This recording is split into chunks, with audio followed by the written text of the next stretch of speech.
Watching TVC News at 7 with Nifemi Oguntoye. We'll start off with the National Assembly, where the Senate is now set to screen the newly appointed service chiefs in the Committee of the Whole tomorrow. The upper chamber also commended President Tinubu, the President of the Senate, and key anti-corruption as well as financial intelligence agencies for the coordinated efforts in securing Nigeria's removal from the Financial Action Task Force grey list. Tijeswa Adeoye reports. Nigeria's removal from the Financial Actions Task Force grey list has drawn commendation from the Senate, which described the development as a significant milestone in the country's financial reform journey. The lawmakers noted that the delisting reflects Nigeria's progress in strengthening its anti-money laundering and countering the financing of terrorism framework, restoring investor confidence, and improving the country's credibility in the global financial system. This achievement represents not just the success of government policies, but a collective national effort involving the executive, legislature, judiciary, regulatory agencies, and law enforcement institutions. It just didn't happen for nothing. It's because of the reforms being introduced into the country. The Senate particularly commended the efforts of President Bola Tinubu, the President of the Senate, the Nigerian Financial Intelligence Unit, the Economic and Financial Crimes Commission, the Independent Corrupt Practices Commission, and the Central Bank of Nigeria for their coordinated reforms that made the delisting possible. We all know the implications of Nigeria being delisted from this grey list, and the benefits would dovetail to ordinary citizens who do business with the international community. So congratulations to President Bola Tinubu. In its resolution, the Senate urged all relevant financial and regulatory agencies to maintain compliance with international standards and avoid a relapse. It also mandated the committees on anti-corruption and financial crimes to sustain legislative oversight and encourage stronger collaboration between public and private institutions. Meanwhile, the Senate has fixed Wednesday for the screening of newly appointed service chiefs in the Committee of the Whole. I plead with distinguished senators to reconsider and clear all of them and then confirm them all at the same time. So if it is agreed by the Senate, I would like us to do it tomorrow. Is it the view of the Senate that this be taken tomorrow? Those in support say aye. Aye. Those against say nay. The ayes have it. TVC News, Abuja.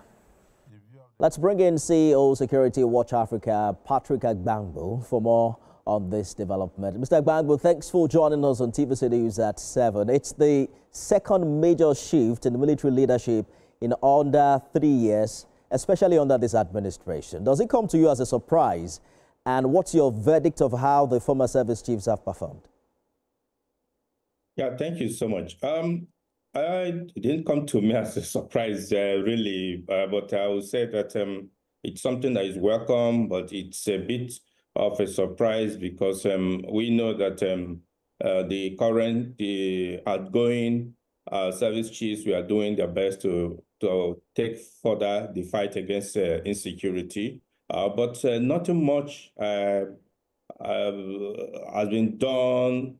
Nothing bad has been done with the change because the people coming in, they are also very, very capable. I tell you that there are so many people who are happy, particularly with moving the Lieutenant General Oluyede to the Defense Headquarters and bringing a seasoned warrior because so many soldiers call him warrior. They call him bush colonel because he's used to being in the bush and fighting criminals. So bringing him as the chief of army staff, it's a welcome development. It's something that many of us who are very familiar with the fight against security in Nigeria, we are happy with. For the other services, the new chief of naval staff is also a seasoned fighter in terms of fighting oil theft and their likes. So it's something that I will tell you that many Nigerians will very soon gain the benefit of this change. It's a welcome development. And but that's not to say that the outgoing service chiefs didn't do well. They did so well, very well indeed. And these ones will advance the fight further towards making sure that Nigerians begin to enjoy peace that they desired. And that's highly expected. However, the challenge in the Middle Belt has been a hard nut to crack. We've heard locals even protest against the presence of military in their communities. What do you expect them to do differently to be able to not only fight violence in these areas, but to win the trust and support of the people there? Thank you.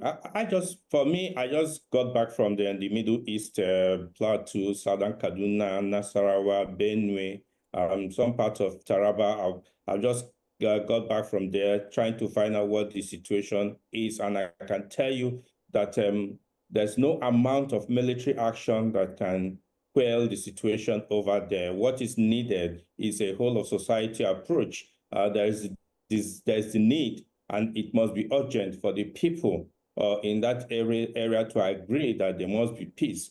There are a lot of misinformation that is coming out, that is circulating. Until you get in there, you'll be able to find out that some of what information we're getting from that houses is not actually the true fact. There are a lot of misinformation, fake news that are coming out. I believe that the people must agree, just like President Tinubu did tell the people of Benue when he visited sometime, that they must sit together and get out a way forward to quelling this insecurity in that state. That is the reality. What he said is the truth. But sadly, from what I found, that nothing of such has been done. The people still have not decided to make sure that there is peace. In Plateau, some people are making money from the crisis over there, and when there's a bit of a peace over there, they will instigate some trouble to come out. I believe that when the people agree that there will be peace, there will be peace. The military will do